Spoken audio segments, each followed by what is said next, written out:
আসসালামু আলাইকুম সকলকে। সবাই কেমন আছো? আশা করি সবাই ভালো আছো। ঠিক আছে? তো দেখো, আজকে আমরা ভেক্টর নিয়ে আলোচনা করব ফিজিক্স ফার্স্ট পেপারের। কারণ এটা না এইচএসসি যারা 28 তাদের জন্য খুবই ইম্পর্টেন্ট এই অধ্যায়টা।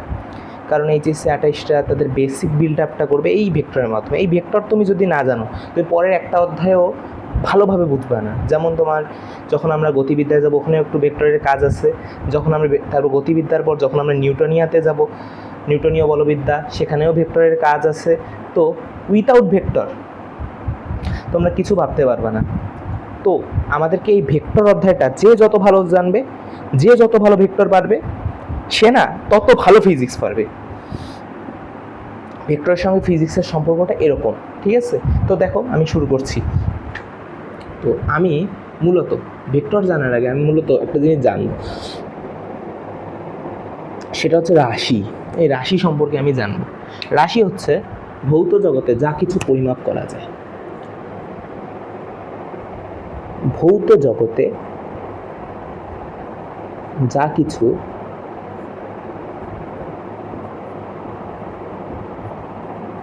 পরিমাপ করা যায়। আরেকটা জিনিস অনেকের মাথায় থাকবে যে ক্লাসের ডিউরেশন কত মিনিট। জাস্ট 40 মিনিট করে ক্লাসের ডিউরেশন, এর বেশি করে ক্লাস আমি নিব না। 40 মিনিটের বেশি একটা ক্লাসও হবে না। ঠিক আছে? 40 মিনিটের আগে আমি ক্লাস শেষ করার চেষ্টা করবো, বা 40 মিনিট 41 এর মধ্যে করার ট্রাই করব। কারণ 40 মিনিটের মধ্যে তোমাদের জানাটা দরকার। এর বেশি জানলে তোমাদের মাথা ব্রেইন নেয় না। তো 40 মিনিটের মধ্যে আমি যা শেখানো তা শিখবো। তোমরা অ্যাটেন্টিভলি এই 40 মিনিট আমার ক্লাস দেখবা। ঠিক আছে? ওকে, দেখো এখন রাশি, ভৌত জগতে যা কিছু পরিমাপ করা যায় তাকে কি বলে? রাশি বলে। আচ্ছা, ঠিক আছে, তাহলে ভৌত জগৎ মানে তো পৃথিবীতে, এটা আমরা জানি। যা কিছু পরিমাপ করা যায়, পরিমাপ করা। আচ্ছা ভাই, আমি পরিমাপটা কিসের জন্য করব? কিভাবে পরিমাপটা করব? পরিমাপ তো আমরা মান পাইলেই কি কোনো কিছুর পরিমাপ করতে পারি? কোনো কিছুর মান পাইলেই কি পরিমাপ করতে পারি? মানে পরিমাপের জন্য কি শুধুমাত্র মানই যথেষ্ট? হ্যাঁ, কিছু কিছু ক্ষেত্রে যথেষ্ট। যেমন তোমার বয়স কত বছর, সেটার জন্য তোমার মান হলেই হবে। তুমি কত, তোমার ভর কত, এটার জন্য মান হলেই হবে। তারপর তোমার উচ্চতা জানার জন্য মান হলেই হবে। এই বিষয়গুলোতে না, এই বিষয়গুলোতে না তোমার মান হলেই হচ্ছে। এখানে কিন্তু আলাদা কিছু লাগতেছে না, পরিমাপ করার জন্য মানই যথেষ্ট। কিন্তু একটা কথা আছে যে পরিমাপ করার জন্য শুধুমাত্র মান নিলে হবে না, আমাদেরকে মান প্লাস দিক এই দুইটা নিতে হবে। এই দুইটা ব্যতীত পরিমাপ করা সম্ভব না। বুঝছো? দেখো, তাহলে মানের সঙ্গে আমাদেরকে যদি পরিমাপ করার জন্য দিকও লাগতেছে, তাহলে এখন কথা, ভাই মান দিয়ে কি পরিমাপ করা যাবে না শুধু? হ্যাঁ, মান দিয়ে যখন তুমি শুধু পরিমাপটা করবা, তখন এই সকল রাশিকে বলা হবে স্কেলার রাশি। এটা পুরো নোট করে নাও, এগুলো নোট করে নাও, এগুলো মানে করিও না, এগুলো নোট করে নাও। এগুলো মানে আমি যেভাবে লিখছি ওইভাবে নোট করে নাও। তাহলে এগুলো হচ্ছে স্কেলার রাশি। আচ্ছা ভাই, শুধুমাত্র মানের জন্য এগুলো হয়, দেখে এটা স্কেলার রাশি। আচ্ছা, আমি যদি মান আর দিক মিলে কখনো আলোচনা করি, তাহলে সেটা কি? সেটা হচ্ছে ভেক্টর রাশি। তাহলে মান আর দিক এই দুইটা পাইলেও আমরা রাশি পাচ্ছি, মান এবং দিক মিলেও আমরা রাশি পাচ্ছি। হ্যাঁ, মান ও দিক নিয়ে যখন তুমি পরিমাপ করবা, তখনও তুমি রাশি পাচ্ছ। বুঝতে পারছো? আশা করি বুঝতে পারছো। ঠিক আছে, দেখো এখন তোমরা এতটুকু যদি বুঝতে পারো, এতটুকু লিখছো, একটু লিখে নাও, কুইকলি একটু লিখে নাও। হিজিবিজি লাগতেছে না জিনিসটা? একটু হিজিবিজি লাগতেছে না? তা নোটটা এইভাবে করো। তা দেখো, ওই পর্যন্ত ঠিক রাখো যে পর্যন্ত আমি লিখছি, এই স্লাইডটা ঠিক রাখো। এইভাবে করো তা তোমরা জিনিসটা। মান লেখো, মান লিখে দাও স্কেলার রাশি। এই স্লাইডটা লেখো, তারপর নিচে উদাহরণগুলো লিখে দিতে পারো। এখানে উদাহরণগুলা কি কি লিখে দিতে পারো এখানে। এইভাবে লেখো, তাহলে জিনিসটা সুন্দর দেখাবে। আর এই পাশে লেখো মান প্লাস দিক। একটু বেশি লিখতে হচ্ছে, কিন্তু নোটটা সুন্দর হবে। তারপর এখানে লিখবো ভেক্টর রাশি। এতটুকু তো লিখতে পারবো, তাই না? ভেক্টর রাশি লিখতে পারবো না? পারবা তো। পাশে লিখবো উদাহরণ। এখন উদাহরণগুলো কি কি? এগুলো এখন লিখবা। তো এতটুকু লিখছো, এতটুকু লিখে নাও, এইভাবে নোটটা করে নাও, এভাবে নোটটা করে নাও। আচ্ছা, জিনিসটা আরেকবার রিক্যাপ করে নিই। এ পৃথিবীতে রাশি নিয়ে আমাদের কথা বলতে হবে। প্রথমে রাশি জিনিসটাই কি? রাশি হচ্ছে ভৌত জগতে যা কিছু পরিমাপ করা যায় তাকে রাশি বলে, ঠিক আছে? তো ভৌত জগতে যেগুলোকে পরিমাপ করা যায় সেগুলো হচ্ছে রাশি। তো আমরা এটা জানলাম যে এগুলোকে রাশি বলে, কিন্তু রাশির যে পরিমাপ যে আমরা করব, এই পরিমাপটা কিভাবে আমরা করব? এই পরিমাপটা কিভাবে পরিমাপ করব যখন আমরা বললাম, তখন আমাদের মান লাগলো, ঠিক আছে? এই মানটা কাদের কাদের আছে? তাহলে আমরা যখন এই কল্পনাটা আমাদের মাথায় আসলো, আমরা মান দিয়ে পরিমাপ করব, তখন আমাদের মাথায় আসলো স্কেলার রাশি। তাহলে স্কেলার রাশি যদি মান দিয়ে পরিমাপ করা যায়, যে এই সকল রাশিকে, ওগুলোকে যদি স্কেলার রাশি বলে, তাহলে স্কেলার রাশির উদাহরণগুলো কি কি? তখন আমাদের মাথায় আসলো বয়স, ভর, উচ্চতা। তা বয়স এবং ভরকে আমরা রাখলাম আত্মপক্ষে, কারণ একটা জিনিস দেখো তো, একটা মানুষের বয়স 10 কেজি, একটা মানুষের বয়স 10 কেজি। তো এই 10 কেজি জানলেই তো হয়, বয়স বলতে ভর, একটা মানুষের ভর 10 কেজি, তো তোমার তো ভর জানলেই হচ্ছে। এর কি তুমি কোনো দিক দরকার হচ্ছে? একটা মানুষের ভর 10 কেজি, এতটুকু জানলেই তো তুমি বুঝতে পারছো মানুষটা কেমন, মানে একটু হইলে তো বুঝতে পারছো মানুষটা আসলে কেমন, মানে তার কেমন উচ্চতাটা হতে পারে বা কেমন হতে পারে মানুষটা। একটা চাউলের বস্তার হচ্ছে 50 কেজি, তো তুমি তো তখন বলতে পারবা যে 50 কেজি চাউলের বস্তা কেমন হতে পারে, তোর তো একটা নিজের ধারণা আসবে যে এইরকম ভরের হতে পারে। তো এই ভরটা তো তুমি ফিল করতে পারতেছো, 50 কেজি বলা মাত্র ফিল করতে পারতেছো, তাই না? এর জন্য কি তোমাকে কোনো আলাদা দিক লাগতেছে না তো। তাই এটাকে বলা হয় ভেক্টর, বলা হয় স্কেলার রাশি। আর এখন আমার কথা হচ্ছে এই জিনিসটা নিয়ে, মান এবং দিক। আমার এখন কথা মান এবং দিক নিয়ে, মান প্লাস দিক দুটোই লাগবে এমন একটা রাশি নিয়ে আমার কথা। এগুলোর উদাহরণ তোমরা ক্লাস 10-এই পড়ছো, যেমন স্মরণ পড়ছো, গুড, স্মরণ পড়ছো। আর কি পড়ছো বলো, তোমরা বলো। বেগ পড়ছো, ত্বরণ পড়ছো, আর কি পড়ছো? এগুলোই তো পড়ছো, তাই না? তো এগুলো জানলে ভেক্টর সম্পর্কে তোমাদের ধারণাটা আসছে।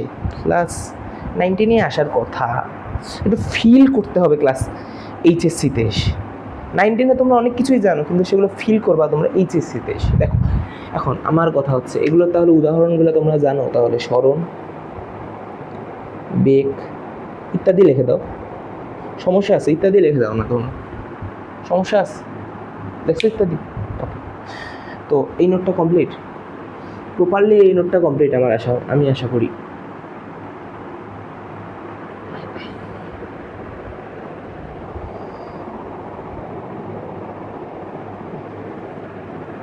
দেখো, এখন যে জিনিসটা জানতে হবে আমাদেরকে,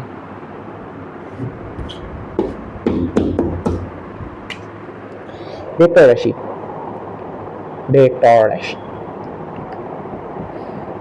ভেক্টর রাশির ইংরেজি কি জানো? কোয়ান্টিটি। রাশির ইংরেজি কোয়ান্টিটি। ওকে, তো ভেক্টর রাশি সম্পর্কে আমরা একটু টেরিয়াভাবে দিলাম ভেক্টর রাশিটা। ওকে, এমন একটা মানুষ মনে করো দাঁড়ায় আছে, একটু তোমরা ফিল করো না, এই মানুষটা সোজা পাশ দিয়ে একটা গাছ দেখতে পাই। এই মানুষটা এখন কি বলবে 5 কিলোমিটার দূরে একটা গাছ অবস্থিত, মনে করো এই গাছটা তার থেকে 5 কিলোমিটার দূরে অবস্থিত। তো এই মানুষটা মনে করো এখানে দাঁড়ায় আছে, তুমি মনে করো একটা উঁচু দোতলায় বসে আছো। এটা মনে করো একটা বেলকনিতে তুমিও দাঁড়ায় আছো, মানুষটাকে দেখছো, মানুষটাকে বলছো রহিম ভাই গাছটা কোন দিকে, গাছটা কই? তুমি যদি এখন বলো গাছটা 5 কিলোমিটারে, রহিম ভাইকে বললো গাছটা 5 মিটারে, রহিম ভাইকে তুমি বললা ভাই গাছটা কত দূর, তুমি এখন রহিম ভাই তোমাকে রিপ্লাই দিল গাছটা 5 মিটার দূরে, 5 কিলোমিটার দূরে।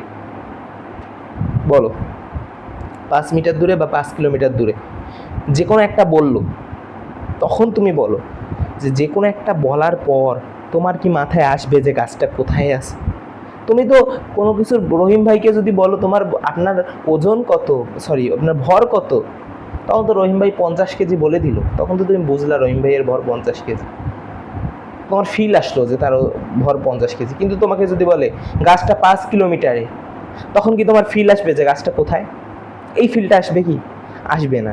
রহিম ভাইকে বলতে হবে, রহিম ভাইকে বলতে হবে যে ভাই গাছটা 5 কিলোমিটার, এটা যদি পূর্ব হয়, ইস্ট হয়, তাহলে 5 কিলোমিটার পূর্বে।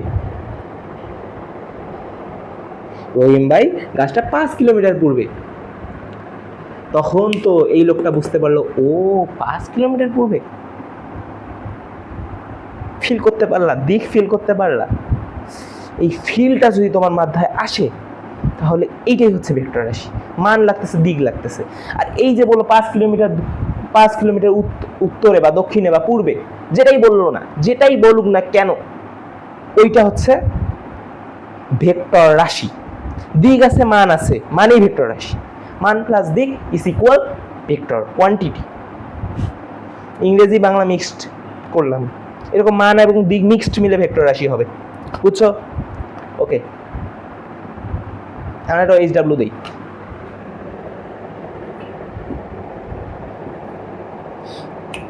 না, HW না দিই, আগে একটু পড়াই।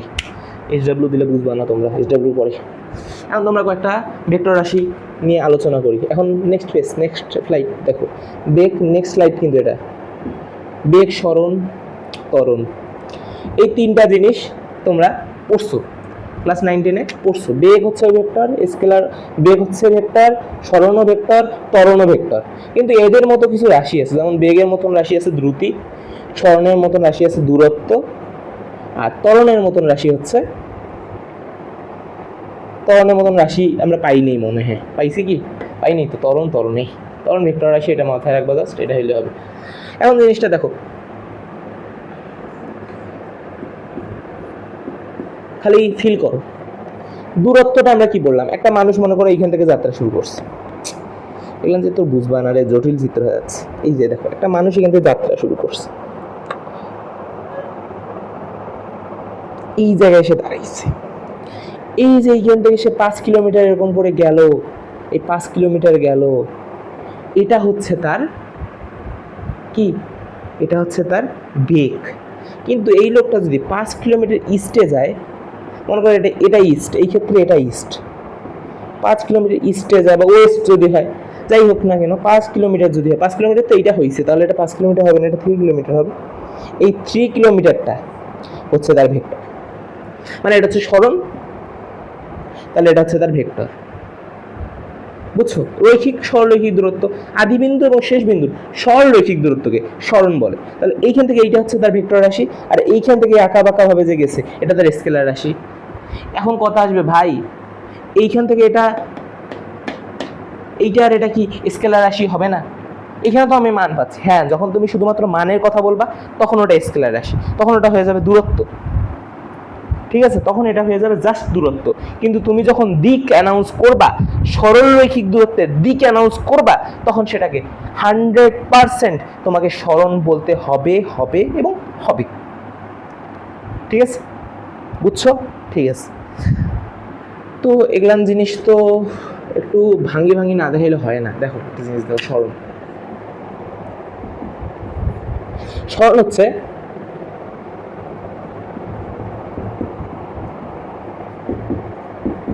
আদি বিন্দু এবং শেষ বিন্দুর, দেখো সরলরৈখিক দূরত্ব, সরল রৈখিক দূরত্ব, সরলরেখা, সরল রেখা বরাবর দূরত্ব, সরলরেখা বরাবর দূরত্ব, সরলরেখা বরাবর দূরত্ব।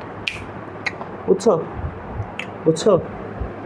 তাহলে সরল রৈখিক দূরত্ব, আদি বিন্দু এবং শেষ বিন্দুর সরল রৈখিক দূরত্বকে সরণ বলে। এতটুকু বুঝছো? এতটুকু বুঝলেই হবে। অর্থাৎ মনে করো একটা বস্তু এরকম করে দূরত্ব, হাজার হাজার মাইল দূরত্ব অতিক্রম করছে, করে এই বিন্দুটাতে সে তার গমন পথ শেষ করছে, এই বাড়িটাতে আসছে। এটা তার বাড়ি, এটা মনে করো রহিমার বাড়ি, এটা রহিমের বাড়ি, এটা রহিমার বাড়ি, দুজনে ভাই বোন। তো কি করছে, এইদিক দিয়ে এইদিকে, এইদিকে এইদিকে এতগুলা পথ অতিক্রম করে সে আবার এখানে আসছে। এখন বলো তো ভাই,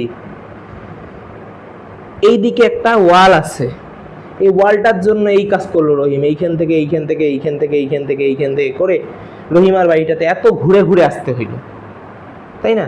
এইখান থেকে এইখান থেকে এইখান থেকে এইখান থেকে এইখান থেকে এইখান থেকে এইখান থেকে এইখান থেকে এইখান থেকে এইখান থেকে এইখান থেকে এইখান থেকে এইখানে আসতে হইল, মানে এতটা ঘুরতে হইল রহিমকে, এতটা ঘুরতে হইল এতটুকু কাজ করার জন্য, তাই না? রহিম চাইলে তো দেওয়াল টপকে ওখানে যেতে পারতো, কিন্তু কোনো ভদ্র মানুষ দেওয়াল টপকে যায় না। তো এত দূর যে গেল, এইটা হচ্ছে তার দূরত্ব, অর্থাৎ বস্তুর অবস্থানে পরিবর্তনের পরিমাণটা হচ্ছে দূরত্ব। তাহলে এটা কি বলবো? অবস্থানে পরিবর্তনের পরিমাণ।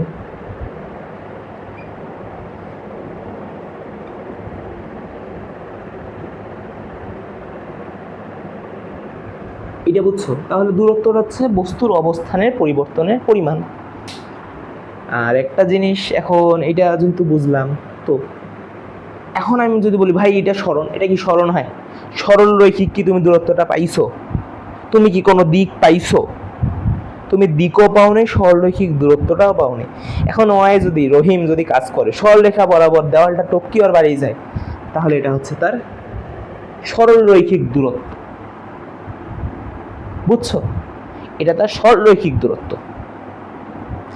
এখন সরলরৈখিক দূরত্বটার যদি একটা দিক থাকে, তাহলে সেটা হচ্ছে সরণ।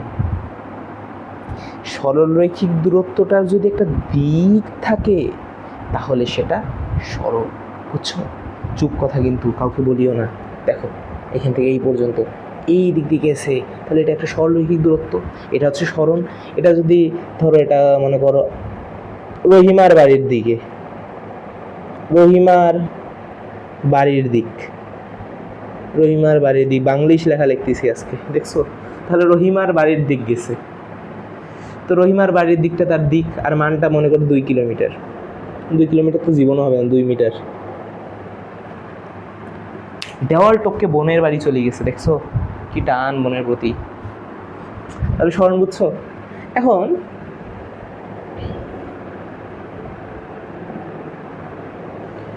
বেগ কাকে বলে?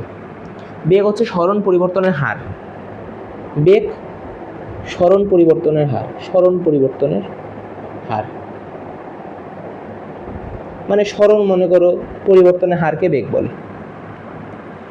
অর্থাৎ সময়ের সাথে যদি কোনো বস্তুর অবস্থানের পরিবর্তন হয়, তাহলে সেটা অবস্থানের পরিবর্তনের পরিমাণটা হচ্ছে দূরত্ব। এই অবস্থানের দূরত্বের পরিমাণের যে হারটা, সেটা হচ্ছে দ্রুতি। ঠিক তেমনই সরণ পরিবর্তনের হারটা হচ্ছে বেগ। সরণ মনে করে 1 সেকেন্ডে কত দূর অতিক্রম করলো, একক সময় কত দূরত্ব অতিক্রম করলো, সেটাই হচ্ছে বেগ। ঠিক আছে? তাহলে সরণ পরিবর্তনের হার, এটা কোন সময়? একক সময়। বেগকে ভি দ্বারা প্রকাশ করা হয়। বুঝছো? হইল। এখন একটা ইম্পর্টেন্ট জিনিস শোনো, চুপ কথা। এগুলো সব স্যার ম্যাম বলবে না, চুপ কথা। এগুলো সব বাই ক্লিয়ারিফাই নাও করতে পারে। শোনো, মনোযোগে শোনো। স্কেলার রাশির মান কি ধনাত্মক হয় অলওয়েজ? স্কেলার রাশির মান কি পজিটিভ হয় অলওয়েজ? ভেক্টর রাশির মান কি পজিটিভ হয় অলওয়েজ? নেগেটিভ কি এদের মান হয় না? শুনছো কথাটা? বোর্ডে লেখো, বোর্ডের উত্তরটা লেখো। স্কেলার রাশির মান পজিটিভও হবে বা নেগেটিভ হবে, পজিটিভ বা নেগেটিভ হবে। কিন্তু ভেক্টর রাশির মান প্লাস ভি হবে শুধু। বোর্ডে উত্তর লিখলাম, তোমাদেরকে কথা শুনাইলাম, বোর্ডে লিখে দিলাম উত্তর। লিখে নাও, এটা লিখে নাও। লিখে নিছো?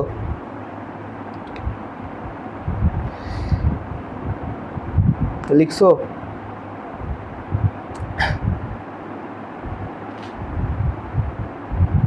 লিখছো? ওকে, লেখো, একটু টাইম দিই।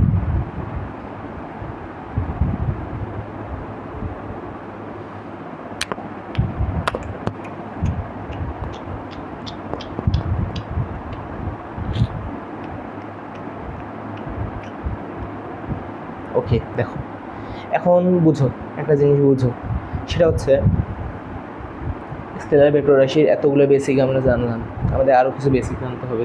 এখন দেখো এই রাশি ভেক্টর রাশির প্রকারভেদ পরে ক্লাসে, এই ক্লাসে না, দেখো জাস্ট বেসিকগুলো এই ক্লাসে আলোচনা করতেছি।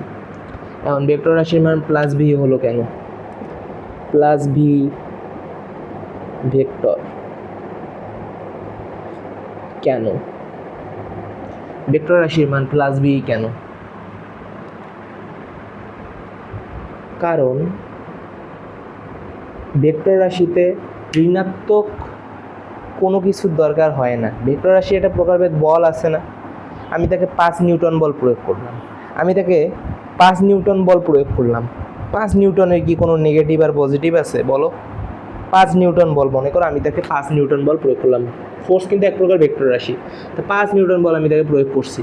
তা বলো তো এই বলটা যে আমি প্রয়োগ করলাম, এই পরিমাণ বলটা যে প্রয়োগ করলাম, এটা কি আমাকে কখনো ঋণাত্মক একটা মান দরকার? সরি, ভেক্টর রাশির মান, শোনো, রাশির মানের কথা বলছি, রাশির কথা বলি, রাশির মান। ভেক্টর রাশির মান অলওয়েজ প্লাস পজিটিভ হবে। দিকের কাহিনী আলাদা, দিক ঋণাত্মক হইতে পারে।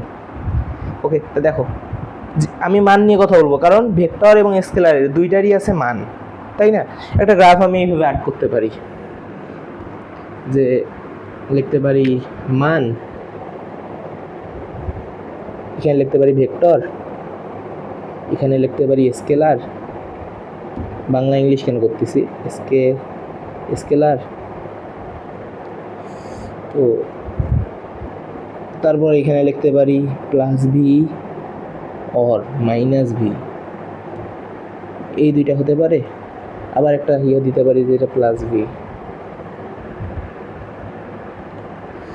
এখন স্কেলার রাশির মানটা ধনাত্মক হতে পারে, ঋণাত্মক হতে পারে, তাই না? এখন বলা হবে ভাই স্কেলার রাশির মান ধনাত্মক হবে আবার ঋণাত্মক হবে, কেন হবে? স্কেলার রাশি মনে করো, তোমার আমি একটা উদাহরণ দিই কেন হবে। ধরো দূরত্ব 3 কিলোমিটার, এখন দূরত্ব 3 কিলোমিটার, কোনো বস্তুর দূরত্ব, তার দ্রুতি 3 কিলোমিটার পার আওয়ার, ঠিক আছে? তো ওই বস্তুটাকে তুমি তার বিপরীত পাশ থেকে 5 নিউটন বল প্রয়োগ করে থামায় দিলা,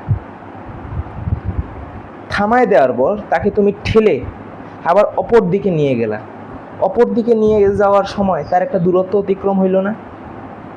মনে করো ঠেলা দেওয়ার পরে 5 নিউটন বল প্রয়োগ করলো, পজিটিভ মান প্রয়োগ করলাম, করার ফলে সে বিপরীত দিকে ক্রিয়া করলো, সে বিপরীত দিকে চলে গেল, তার দূরত্বটা হলো বিপরীত।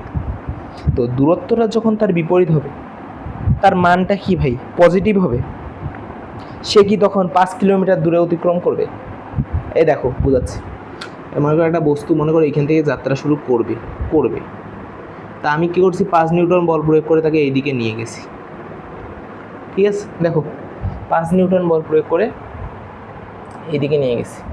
তো কে এখন যদি বলা হয় তুমি কত দূর অতিক্রম করলা, সে তো বলে আমি -5 মিটার অতিক্রম করলাম, বলবে না সে -5 মিটার অতিক্রম করলাম? সে কি বলবে আমি এইদিকে 5 মিটার অতিক্রম করলাম? তুমি জানো, তুমি মনে করো রহিম, তুমি জানো জিনিসটা যে এ আমার দিকে আসবে, তো তুমি দেখতেছো যে তো এ তোমার দিকে না আসি এই দিক 5 মিটার চলে গেল, তখন তুমি রিয়েলাইজ কি করলা? ও, এ তার অবস্থান থেকে 5 মিটার বিপরীত দিকে, মানে -5 মিটার গেছে। এটা বুঝতে পারছো? আচ্ছা, তোমরা এটা বুঝলা না, তাহলে আরেকটা জিনিস তোমরা বুঝতে ট্রাই করতো। এই যে আমরা মূল বিন্দু, আমরা যখন গ্রাফ আর্ট করি, আমরা মূল বিন্দু নেই, এটা কি এই দিকটা নেই প্লাস, এই দিকটা নেই রাশি মাইনাস, তো বলো তো এগুলো সব সংখ্যা না? সংখ্যা রাশি না? সংখ্যার তো শুধুমাত্র মান হলেই হয়, তাই না? তাহলে এটা একটা স্কেলার রাশি না? সংখ্যার যেহেতু মান হলেই হয় সেটা স্কেলার রাশি না? তো এই দিকে তো প্লাস, এই দিকে গেলে প্লাস, তাই না? এই দিকে গেলে প্লাস না? এই দিকে গেলে প্লাস না? তাহলে বলো তো এই দিকে গেলে তো তাহলে মাইনাস। তাহলে সংখ্যার মান জানলেই আমাদের হয়, সংখ্যা একটা স্কেলার রাশি। তাহলে সংখ্যার মান জানলে হয় যেহেতু সেটা একটা স্কেলার রাশি, সেটা ধনাত্মক দিকে যাচ্ছে, সেটা আবার ঋণাত্মক দিকে যাচ্ছে মূল বিন্দুর সাপেক্ষে। এই কনসেপ্টটা যদি তুমি বুঝতে পারো তাহলে তুমি আর বলবা না যে স্কেলারের মান কেন ধনাত্মক হয় কেন ঋণাত্মক হয়। স্কেলারের মান ধনাত্মক ঋণাত্মক দুইটাই হতে পারে, কিন্তু ভেক্টরের মান অলওয়েজ পজিটিভ হবে। কারণ তুমি 5 নিউটন বল কোনো বস্তুকে প্রয়োগ করবে, বস্তুকে 5 নিউটন বল তুমি কোন দিক দিয়ে প্রয়োগ করলে ওগুলো দেখার বিষয় না, তুমি করছো 5 নিউটন বল প্রয়োগ, পরিমাণটা 5 নিউটন, এটা জানলেই হবে। 5 নিউটন বল প্রয়োগ করলা এটা জানলেই হবে, ঠিক আছে? এইটা জানলেই হবে। তুমি এখন 5 নিউটন বল প্রয়োগ করার ফলে আর কি হয়েছে সেটা তো তুমি জানো না। সেটা কি জানো? আচ্ছা তোমরা এতক্ষণকার উদাহরণগুলো বাদ দাও, আমি মনে করো একটা জিনিস বলি। তাপ কি? এক প্রকার শক্তি, ওটাও স্কেলার রাশি না? আচ্ছা দেখো,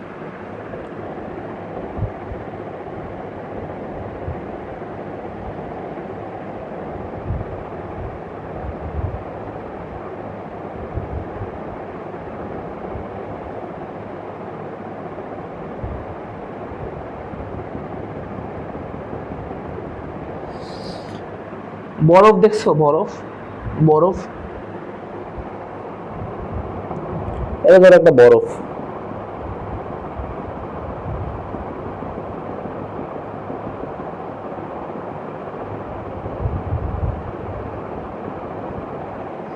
বরফ দেখছো? বরফ, এটা ধরো বরফ। তো একটা বরফের খণ্ড, একটা বরফের খণ্ড, একটা বরফের খণ্ড যে তাপমাত্রাটা সেটা কি হয়? সেটা কি তোমার 4 ডিগ্রি সেলসিয়াস হয়? সেটা হয় -4 ডিগ্রি সেলসিয়াসের নিচে হয়, বা -4 ডিগ্রি সেলসিয়াস হইতে পারে, -40 ডিগ্রি সেলসিয়াস হতে পারে, মানে মাইনাস মান হয়। মানে দেখা যায় যে এই বরফটা বরফ অবস্থায় আছে, সেটা দেখার জন্য তুমি কি করো? পানির তাপমাত্রাটা -40 ডিগ্রি সেলসিয়াস বলো, তাহলে একটা মানুষ ফিল করতে পারবে সেটা বরফ অবস্থায় আছে। আর যদি তুমি কখনো বলো পানির তাপমাত্রা, মনে করো একটা পানি মানে H2O, H2O এর তাপমাত্রা তুমি যদি কখনো বলো, ধরো কখনো বললা 120 ডিগ্রি সেলসিয়াস, কখনো বললা 100, কখনো বললা 26 ডিগ্রি সেলসিয়াস, কখনো বললা -40 ডিগ্রি সেলসিয়াস। এখন বল এই ক্ষেত্রে তুমি পানিটা বাষ্প বুঝবা না? যে যেহেতু স্ফুটনাঙ্ক 100 পানির 120 ডিগ্রি হয়ে গেছে, তাহলে এটা বাষ্প। এই ক্ষেত্রে 26 ডিগ্রি যেহেতু আছে, 26 ডিগ্রি অবস্থায় তুমি কি বুঝবা পানিটার অবস্থা? বলো কি বুঝবা? 26 ডিগ্রি অবস্থায় পানিটার অবস্থা কি বুঝবা? পানি অবস্থায় আছে, মানে পানি অবস্থায় আছে মানে তরল অবস্থায় আছে। আবার 40 ডিগ্রি সেলসিয়াস অবস্থায় কি বুঝবা? পানিটার অবস্থা বরফ অবস্থায় আছে। তো তুমি তাপমাত্রা জানতেছো, তাপমাত্রা জানতেছো, তুমি বস্তুর অবস্থা ফিল করতে পারতেছো। তাহলে এখানে ঋণাত্মক মানের প্রয়োজন হচ্ছে না? তাপমাত্রা স্কেলার রাশি, এখানে ঋণাত্মক মানের প্রয়োজন হচ্ছে না না হচ্ছে না? এটা বলো। নিশ্চয়ই ঋণাত্মক মানের প্রয়োজনীয়তা আছে। তাহলে তো তুমি বুঝেই গেলা তাহলে স্কেলার কেন ঋণাত্মক মান হয়, ধনাত্মক মান কেন হয়। দুইটাই দরকার, তাই হয়, ঠিক আছে? কারণ আমাকে কিছু কিছু ক্ষেত্রে আমাকে ঋণাত্মক অবস্থা দেখাতে হবে, সেজন্য স্কেলারের মানটা ধনাত্মক হয় ঋণাত্মক হয়। কিন্তু ভেক্টরের ক্ষেত্রে তা না। ভেক্টরের ক্ষেত্রে দিকটা তোমার ঋণাত্মক হইতে পারে, দিকটা ঋণাত্মক হইতেই পারে, কারণ সে মনে করো পূর্ব দিকের বিপরীত দিকে যাচ্ছে, তাহলে মাইনাস ইস্ট, বিপরীত দিকে যেহেতু যাচ্ছে, পূর্ব দিকে যাওয়ার কথা, সে বিপরীত দিকে যাচ্ছে, তাহলে মাইনাস ইস্ট। এক্ষেত্রে ঋণাত্মক হইতে পারে, এক্ষেত্রে ঋণাত্মক হইতে পারে, কিন্তু দিকটা কিন্তু মান হবে না। 5 নিউটন বল তুমি প্রয়োগ করতেছো, 5 নিউটন বল প্রয়োগ করতেছো, বস্তুটার কি ঘটবে সেটা ব্যাপার না, তুমি তো 5 নিউটন বল প্রয়োগ করতেছো, তুমি কোন দিকে করো 5 নিউটন বল তো তুমি বুঝতেছো যে 5 নিউটন বল প্রয়োগ করতেছো। 5 নিউটন বল প্রয়োগ করা মানে কি তুমি কোনটার বিপরীতে করতেছো, এটা কি ভ্যারি করে? জাস্ট এইটা ফিল করতেছো যে আমি 5 নিউটন বলে ধাক্কা দিছি, কোন দিকে দিছি সেটা তো আমি দিক আছে সেটা নির্ণয় করার জন্য। তাহলে আমাকে কি ঋণাত্মক মান বসানোর কোনো দরকার আছে? বলো, দরকার আছে? দরকার নাই। তাহলে এখানে শুধুমাত্র প্লাস বি লাগবে।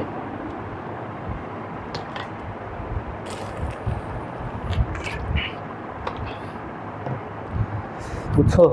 এত কিছু বুঝছো? আচ্ছা, এখন দেখো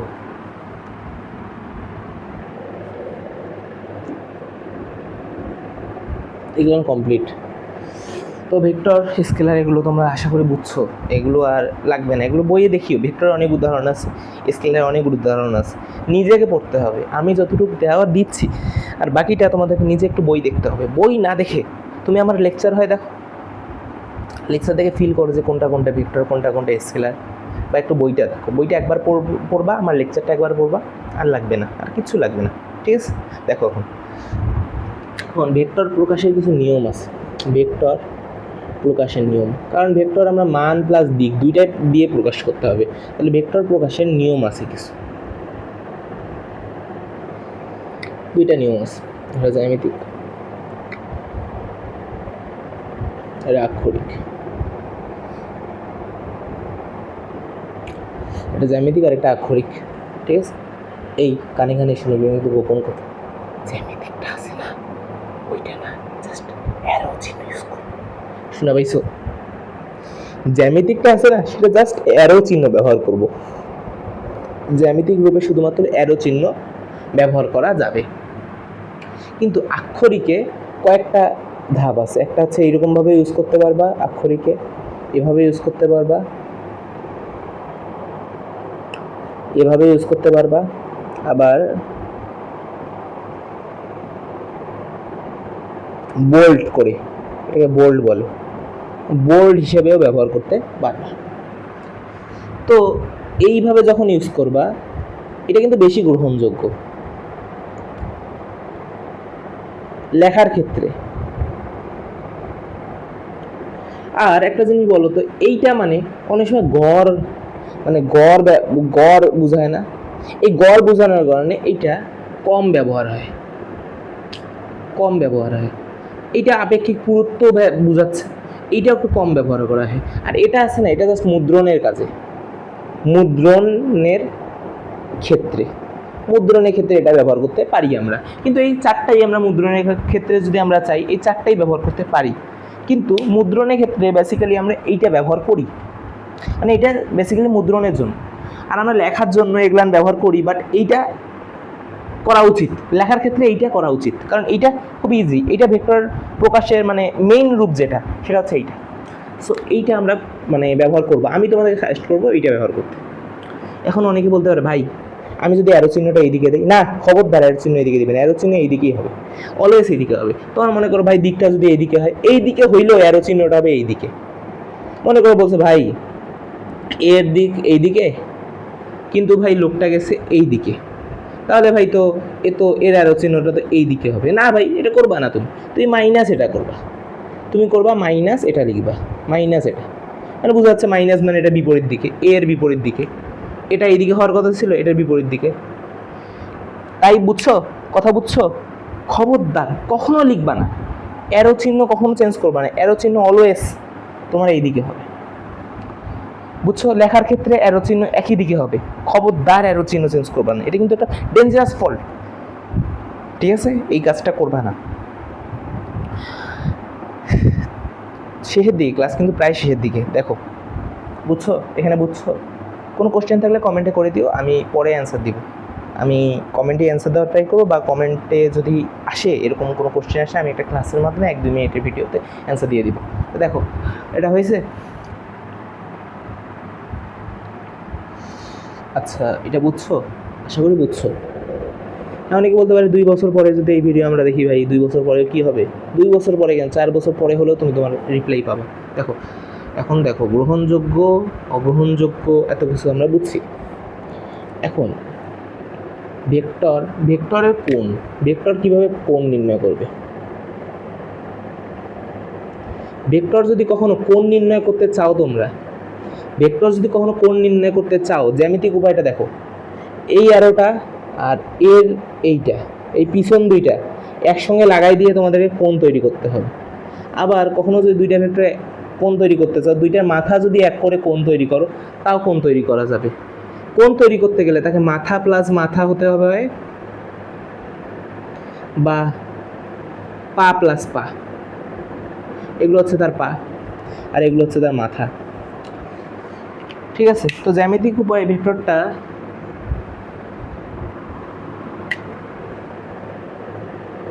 জ্যামিতিক প্রকাশটা আরেকবার একটু দেখাই দিই তোমাদেরকে।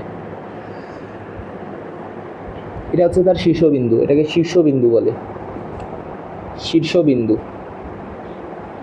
আর এটাকে বলে পাদবিন্দু। আরও অনেক নাম আছে, বাট এই দুইটা নাম আপাতত পক্ষে তোমরা মনে রাখলেই হবে। আরও আদার অনেক নাম আছে, ওগুলো বইয়ে দেখে নিও, এগুলো এখন আর পড়ার টাইম নেই। এই এতটুকু জানো জাস্ট, বেশি কিছু জানার দরকার নেই, বেশি কিছু মনে থাকে না। শীর্ষবিন্দু, পাদবিন্দু, এটাকে অন্তবিন্দুও বলে অনেকে, এটাকে আরম্ভ বিন্দু অনেকে বলে। তো অত কিছু দরকার নেই, জাস্ট এতটুকু মনে রাখো, এটা শীর্ষবিন্দু আর এটা হচ্ছে পাদবিন্দু।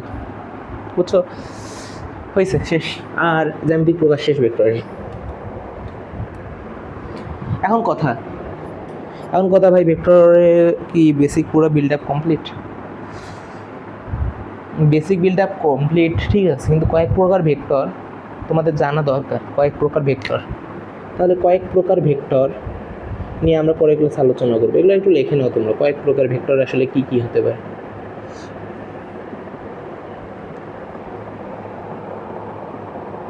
সমান ভেক্টর হতে পারে, 2 নাম্বার হতে পারে সদৃশ, 3 নাম্বার হতে পারে বিপরীত, আউলবাউলভাবে লিখতেছি কিন্তু আমি। একটা হতে পারে বিসদৃশ, আবার হতে পারে সমরেখ,